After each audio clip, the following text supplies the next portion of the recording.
Hi everyone, I'm Yasmin. I'm an AE here at Outbuild. I'm covering the mountain region.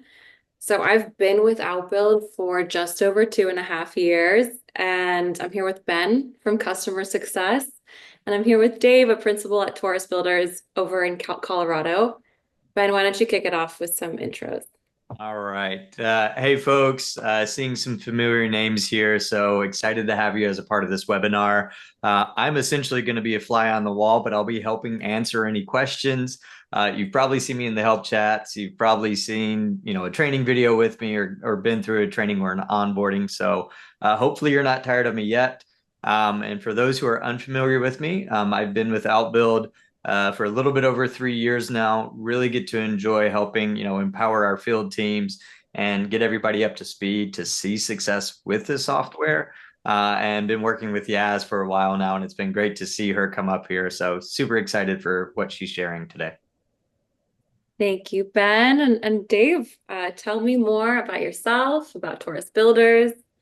Yeah, my name's Dave Ellena. I am a principal of Taurus Builders. We're a medium-sized general contractor in Denver. We specialize mainly in tenant improvement type of work, a lot of office, a lot of restaurants and bars, stuff like that. Yeah, we have been using Outbuild for a little over a year now, and it's improved the way we operate everything and just really changed the way that people think about scheduling and sequencing projects, and it's been great. I love it. Yeah. Dave's been a customer with us for, I think you guys just hit the 1 year mark. Yeah, yeah, like a couple weeks ago, probably. How did you get into construction in the first place? I've been involved with my dad as a builder, a residential builder, and so I kind of just grew up in the business and never really had a chance to be awesome. Like to be honest, it's all I've done and it's all I really know. Amazing. I want to hear the story about how you and Nick got together to build Taurus.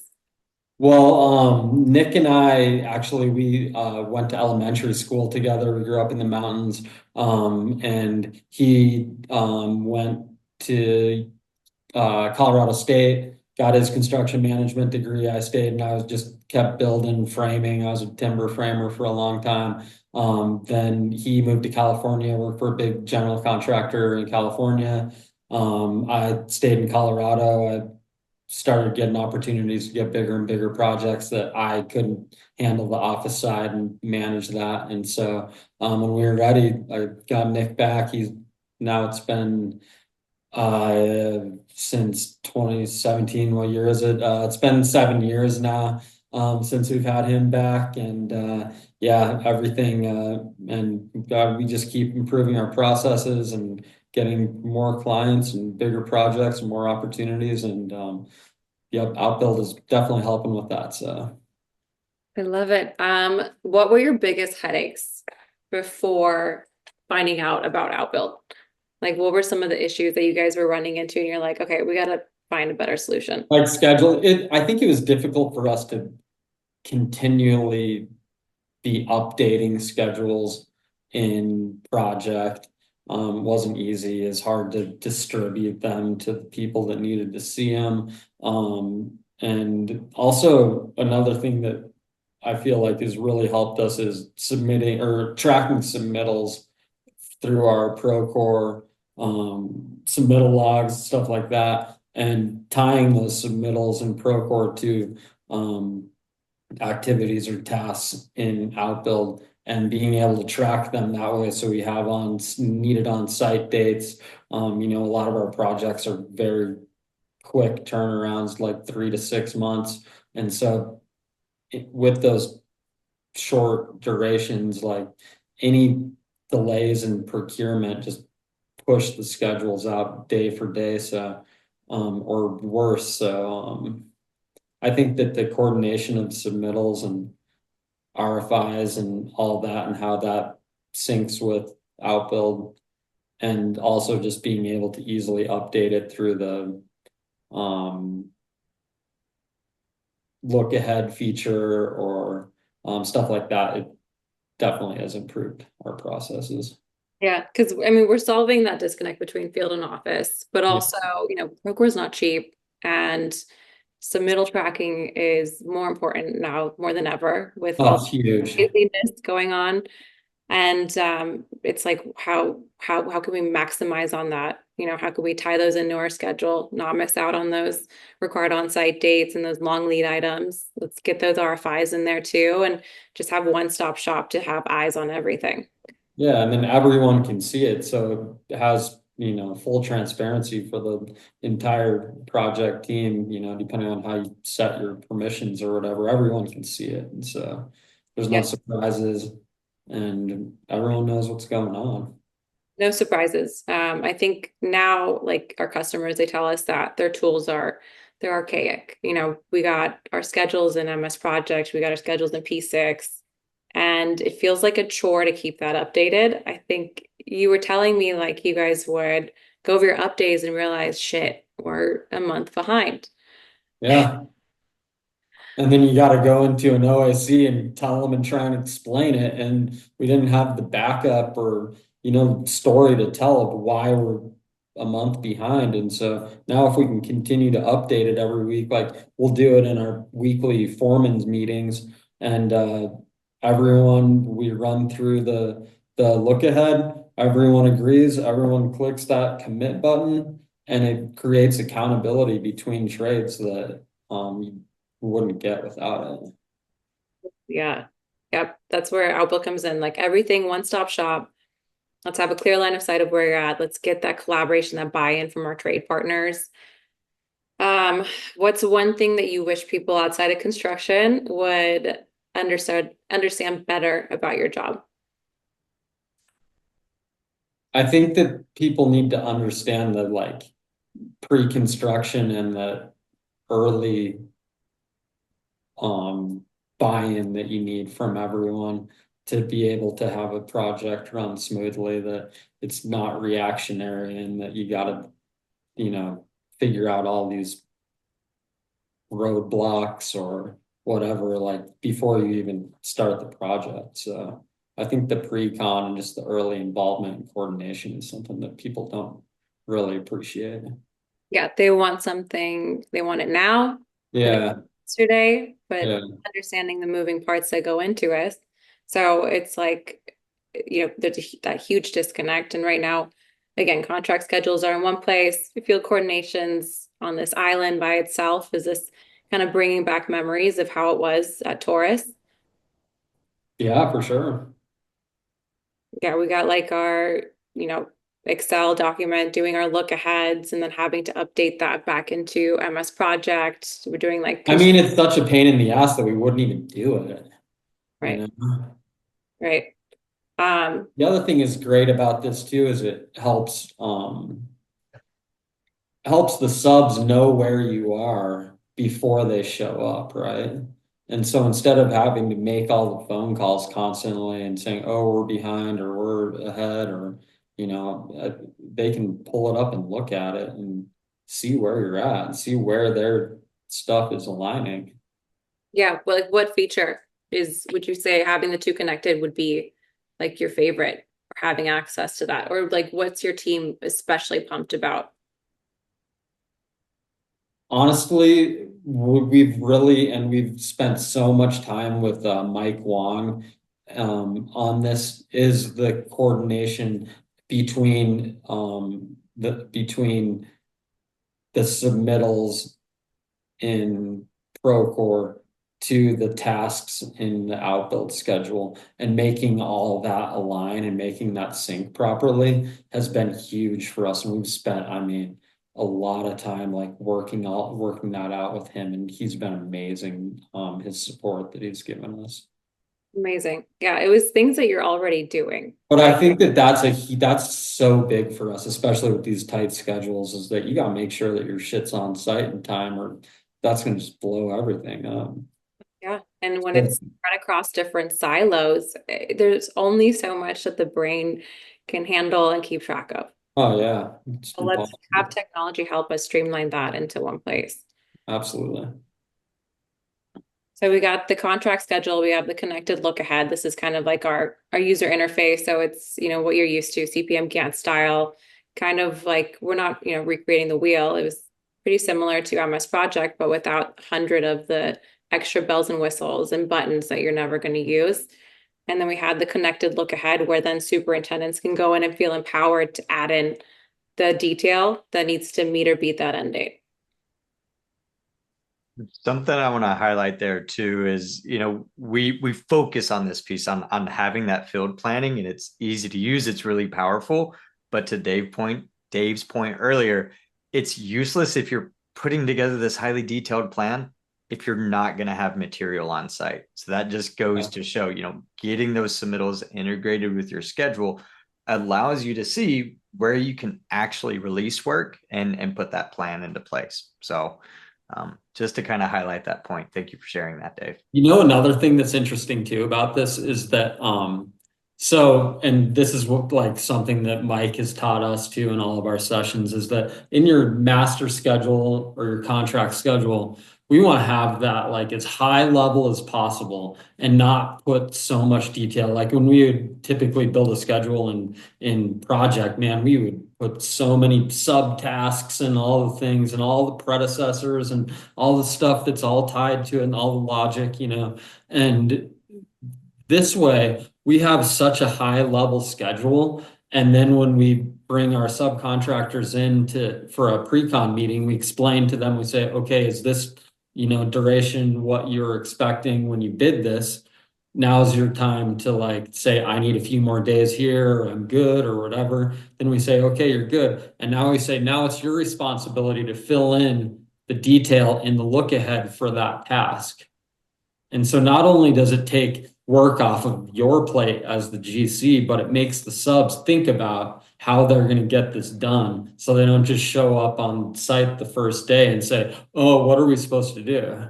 Right? So they've already thought about it. They already know how they're going to do it. And then it also creates just the collaboration, the conversations between the trades that they say that if they need somebody to do something before they can do whatever they have to do, then it creates the conversation between the trades instead of the GC just dictating what they have to do.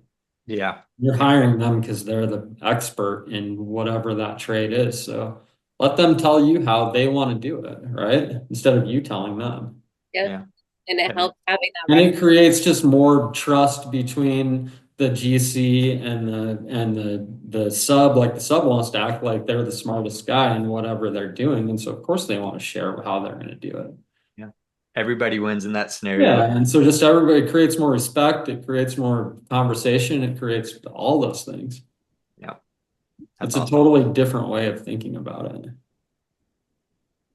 That highly detailed schedule at the beginning feels good, but it's but it never works. It never works. Exactly. So keep all the detail in the look ahead and just have it high level on the master. And then it's so much easier to maintain, to flag roadblocks, to, do whatever you need to do, but then make the subs do the work. Yeah. And that's touching on having everybody in there, right? Having users, having that buy-in from your subcontractors, but like setting, the permissions so you still have that control over who has access over your schedule and your plan. But now it's like when you're having those weekly foreman meetings and you have that reference point and that data to point this out, like, hey man, you committed to this, but you didn't show up to that. Yeah. And then being able to have that data to back you up instead of just kind of throwing something at the wall and seeing if it sticks. Yeah. The master view of having all your projects and seeing where they're tracking. How is that? That's pretty cool. I don't look at that as much as I should, but yeah, we still have like an old school like Excel like log of all basically our pipeline and stuff, but you can look at it's pretty cool. All the things. There's so many different things you can do. We're like I feel like we're pretty deep now, but I feel like we're still just scratching the iceberg. With it being super robust, though, I think ease of use was one of the big movers for us. It's like we want our teams to be able to actually use this, to look at it and for it to kind of click, which I know, you guys totally just got it from the first meeting. You looked at the platform and you're like, okay, not only will my superintendents get this, it's something that's easy enough that they'll ditch Excel or pencil and paper and just run with it. Yep. Do you want to That's speak to that? Like, how has that transition been? It's been one thing that's been great is the support that we've gotten from Outbuild and helping train our people. So that's helped tremendously. I think that the hardest part is getting subs on board to use it, and can, like, every new project, if you're using a different sub or everything, you're kind of retraining people to use it. And some people have some resistance to it, obviously, because some people don't want to be held accountable, which are the people that you want working on your projects. I don't know, there's so many different technology things out there probably that people, throw at them or whatever, and then don't want to use it. But the people that do embrace it, really see the benefits of it, especially the subs too, because from their offices, they don't have a whole lot of control of what's going on in the field. So if they can see that, it's not just good for the GCs, it helps keep the subs, on track. Yeah. And being able And to, planning ahead too. I mean, they can set their lookaheads for, 3 weeks ahead. And so they know what materials they need on site too, or what they need to have, or what's coming up. definitely. With the Roadblocks, I know that was one of your favorite features, and you guys had like 120 roadblocks on a certain job, but even though you have that many roadblocks, it's still okay. It's like the idea of Well, it's great, because then it just helps tell a story of, if you are delayed, like why, and you have something to go back to the owner or your client if you need to bill for extra general conditions or any, modifications to the schedule that increase GCs, that you have backup for that, so you can charge for it and get paid. yeah, hey, And this that's is something that we never had right. This is on our coming, Excel. but I need to get this done. So let's have that running log of those pending action items to Yeah. rep. Well, let's talk about Procore. So tying in our submittals, tying in our RFIs.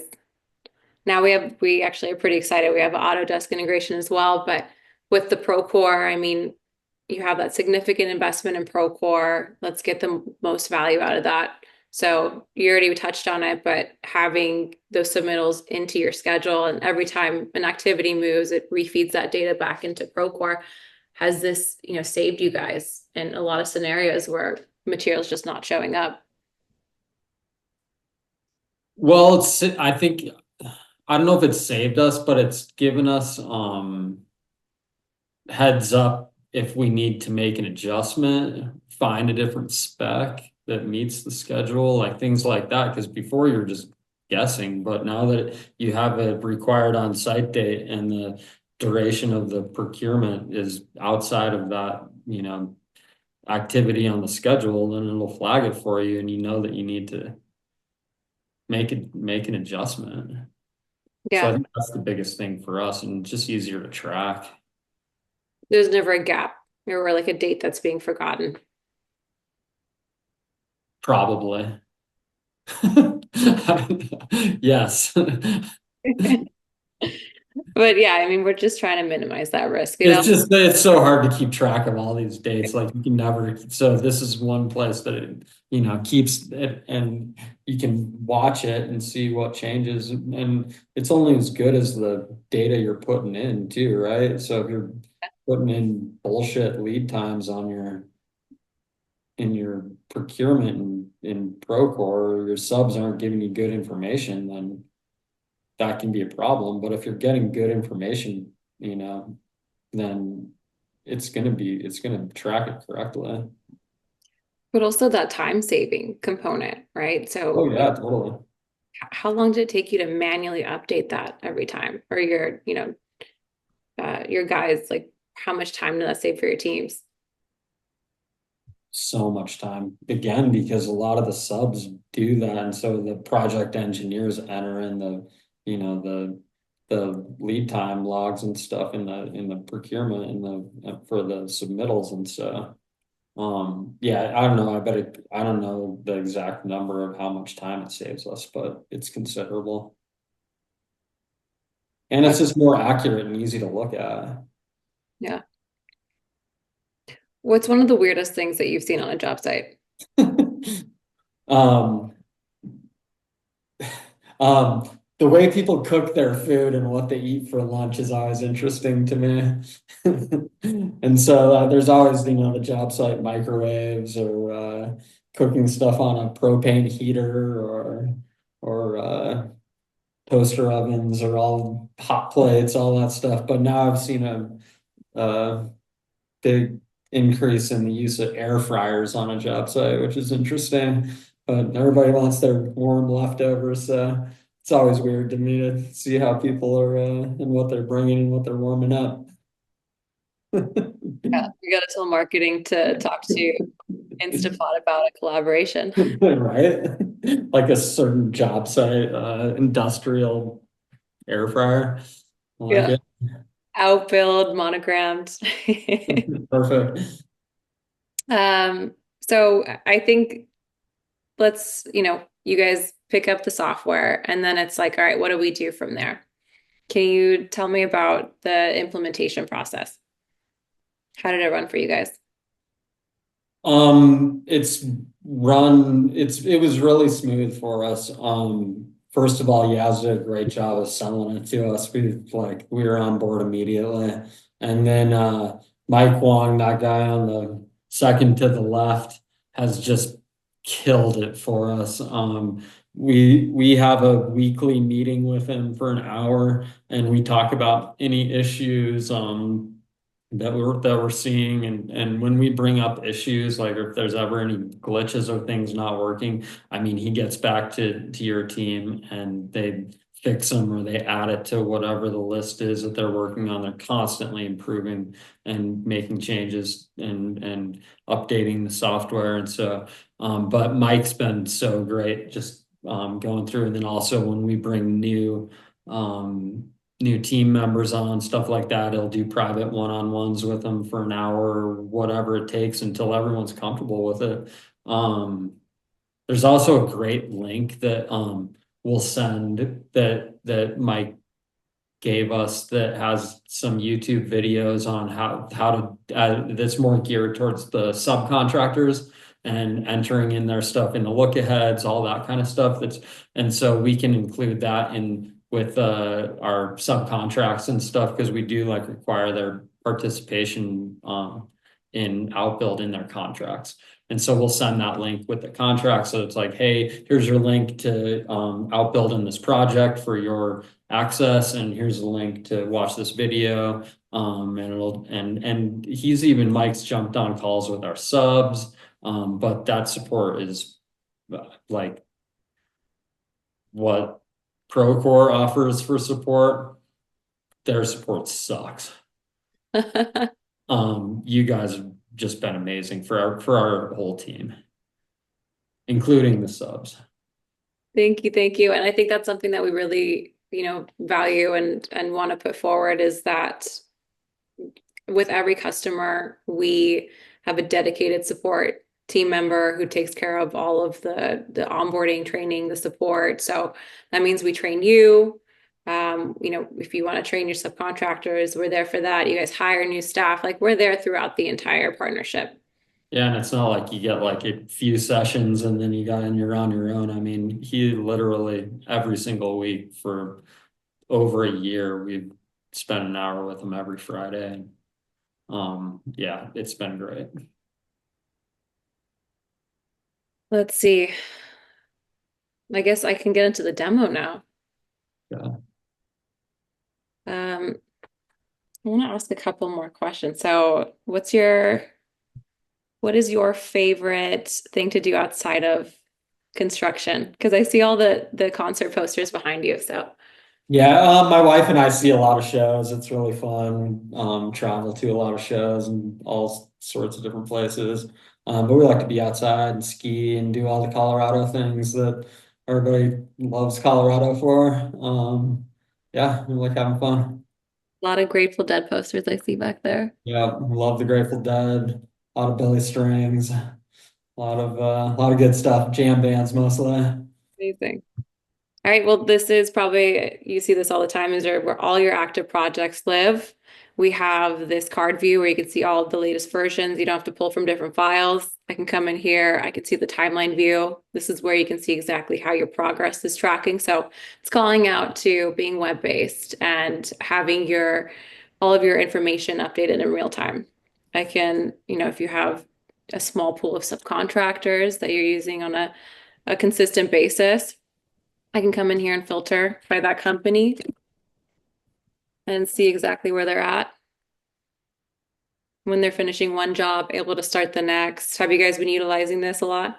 Yeah, and we also all our subs have different colors associated with them too, and so you can differentiate them by colors and like different all sorts of different things. Yeah, it's really cool. Yeah, allowing you to customize that. Yeah. How about building a schedule? Like, are you guys doing that faster than what you were doing in MS Project?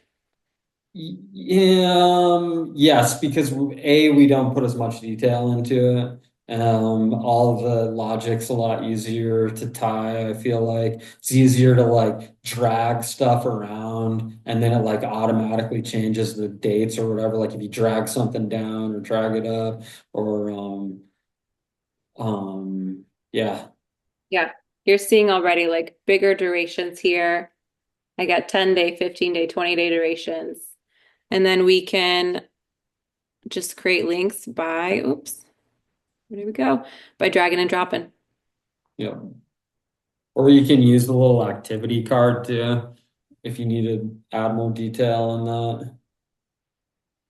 Exactly. Come in here. I can see my Yeah, right dependency. there. I can come in here, see all my submittals, Yeah, see the required on-site date, and then yeah. that shows that And connectivity. that's pushing straight from Procore, which is awesome. There's all that information in Yeah. that submittal. So if this activity pushes out, what is it? Foundation walls. Let's come down here to Dave. Actually, let me turn on my submittals. There we go. So yeah, these little stamp cards, these call out to the submittal that's been attached by Procore into your schedule. Yeah. Like concrete deck, you come in here, I can see all of that information. And then once this pushes out a little bit, it's changing all that detail. Yeah. After you save it. Right. Hmm. Now, if I want to save a new baseline, come in here, save a baseline.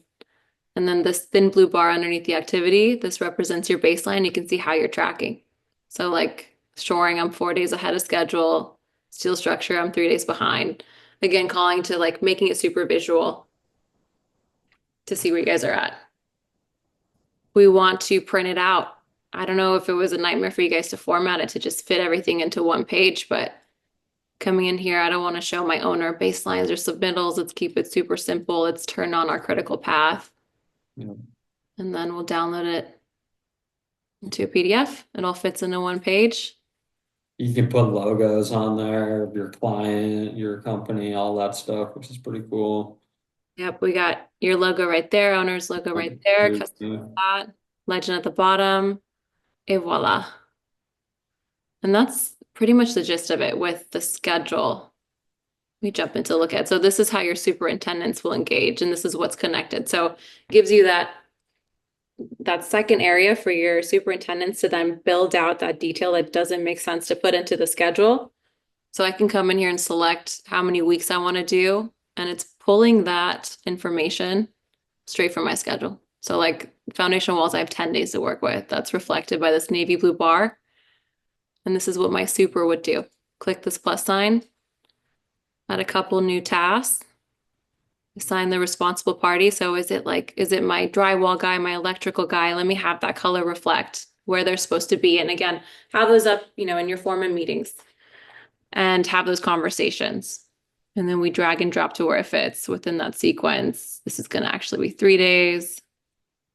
This is going to come up behind that. Let's make that 2 days. And this one's right behind that. Pretty straightforward. And it kind of beats, filling out boxes on an Excel spreadsheet. Again, we ask the subs to put their own like tasks or into the look ahead so that they're thinking about it. And we're not even doing it. We're asking them to do all that.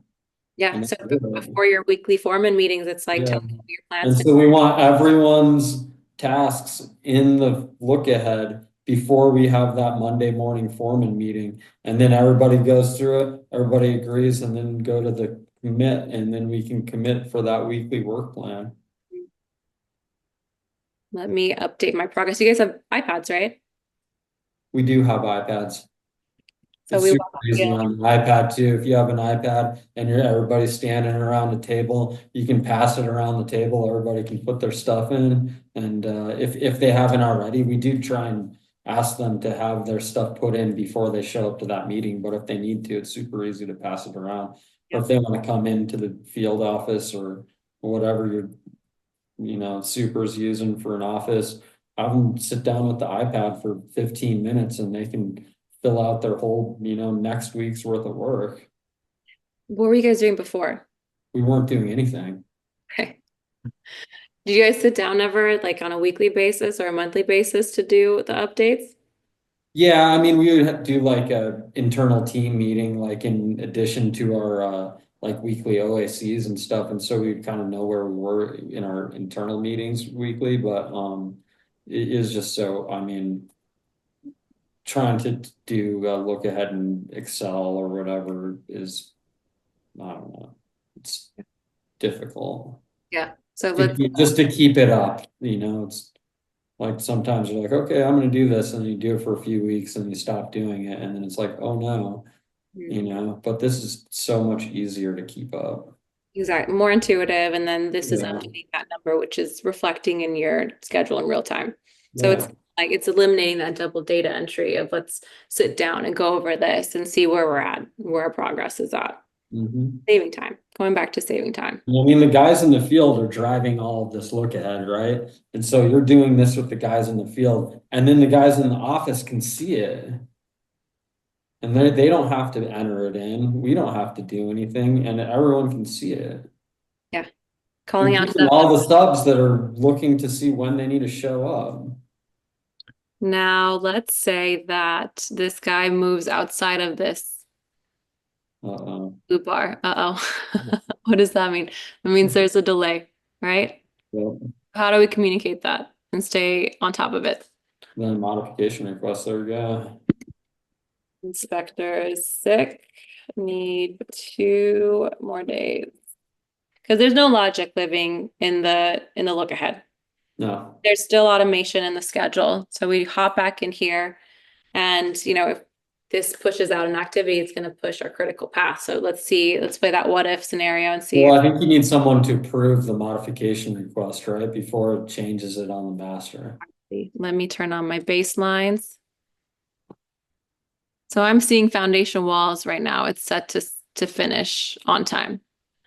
Now I click this orange box and I can preview. How is that going to push this activity? The orange boxes are modification requests.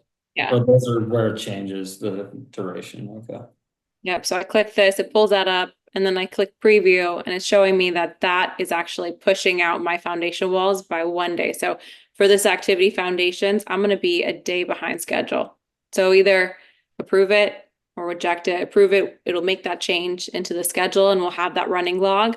Reject it, nothing happens. But again, when an owner asks, why did we miss on those key dates? We can reference back to this and show them. Also, it doesn't look like that activity is critical path, is it not? I don't see a line connect. Maybe you have it turned off. Yeah, it looks like this one's outside. Right? Yeah. But it's still pushing out this activity, right? So yeah. Me. But if it was something that was critical path, then you could see the end date push. Right. So why don't we?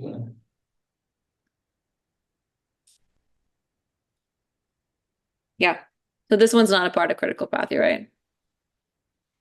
But it's reflecting on how it's showing that push out, and then you having the control over accepting it or not accepting it. So going back to having that control over your schedule and managing that. Yeah, as I don't want to interrupt too much here, but we got a really good question in the chat, and Dave, if you're willing to share, feel free. But we've got somebody asking if you can share more about putting Outbuild in your subcontracts. Have you guys been doing that, or what have you done to get more of that participation from your sub? We have put it in the subcontracts. I personally don't deal with a lot of the contracts. So I don't know exactly like the language that's in there. We haven't really been enforcing it. We've Yeah, put it in there, but we haven't like, and a lot of these subs are just learning it too, you know? yeah, So I think once that there, it's a little bit like there's I don't know the right word. When there's more people are using it, understand it, and we've used it for longer, we probably will hold people more to it. But for now, it's in the contract, but we're not. Um, you're setting the expectation early by yeah. I mean, we're not gonna like ding anybody or fine anybody for it, but we just want them to know that this is important to us, that we are investing a significant amount of money in this to improve everyone's, right, right, process, including yours. We're investing money in this to help the subs too. yeah. And give our clients a better project experience. But yeah, we haven't fined or done anything like that or enforced anything. Yeah. Perfect. Thank you for that answer. That's kind of what I expected it might be, but I think that's the perfect approach. I have one more thing I want to touch on, and that's roadblocks. So jumping back into the look ahead, how do we communicate um, anticipated action items that could cause a potential delay? So I come in here into my look ahead, and there's these red cones that are scattered next to these tasks.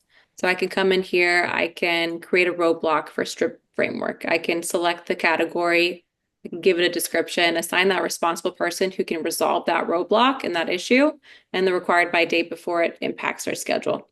So it sends that person an email, and then also it populates into this roadblocks log, which shows all of our pending action items, all the open, expired, removed roadblocks. And again, having this up during our weekly foreman meetings can be very powerful.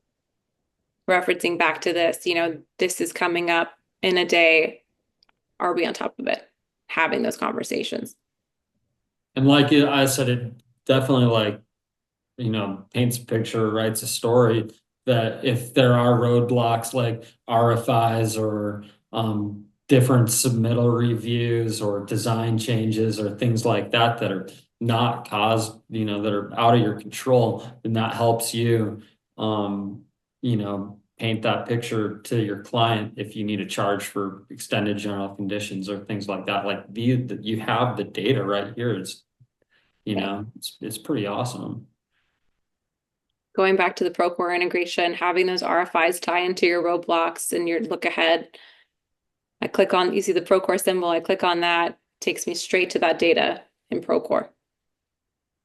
Close an RFI in Procore, it closes it within Outbuild.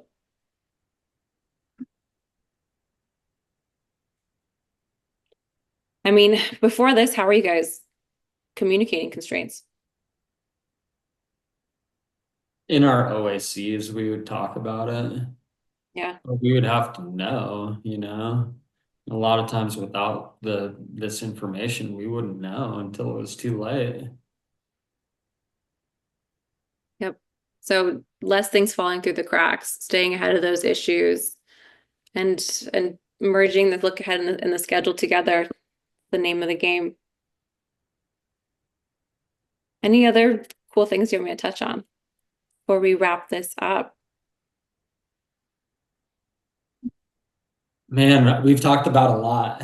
Yeah, we covered a lot. I could for like I 10 don't minutes. have a whole lot more to add. I mean, like I just can't stress enough the support that we get from Outbuild is so worth everything that we pay for it. So and we're seeing the benefits in these projects now, after we've had a year of it and just tracking everything and things are running a lot smoother than they ever have. And not to be cheesy, but it really like we do this for a reason, and getting that feedback from customers like you is what keeps us going and improving the platform. We definitely intake all of that and we're like, okay, how can we make this better? Yeah, and you guys are constantly making it better. Like when we bring issues to Mike Wong in those weekly meetings and you guys are on it, fixing things or improving things constantly. Amazing. Well, thank you so much. Do we have any other questions? I don't see any right now, so if anyone else has any burning questions they'd like answered, please feel free to drop them in the Q&A. We can kind of hang out for a second and see if any come through. But while we kind of let that happen, thank you, all three of you, so much, and Dave especially. That was really awesome to hear your insights. And it just means a lot coming from someone who's actually experienced it on the day to day. So we really appreciate your time. All right, my pleasure. Thank you so much, Dave. Thank you, Yeah. Dave. All right, have a good evening. Thanks, everybody. It's We'll send early. out the recording to everyone. Yeah. Bye, guys. Bye bye. Bye, Thanks. y'all.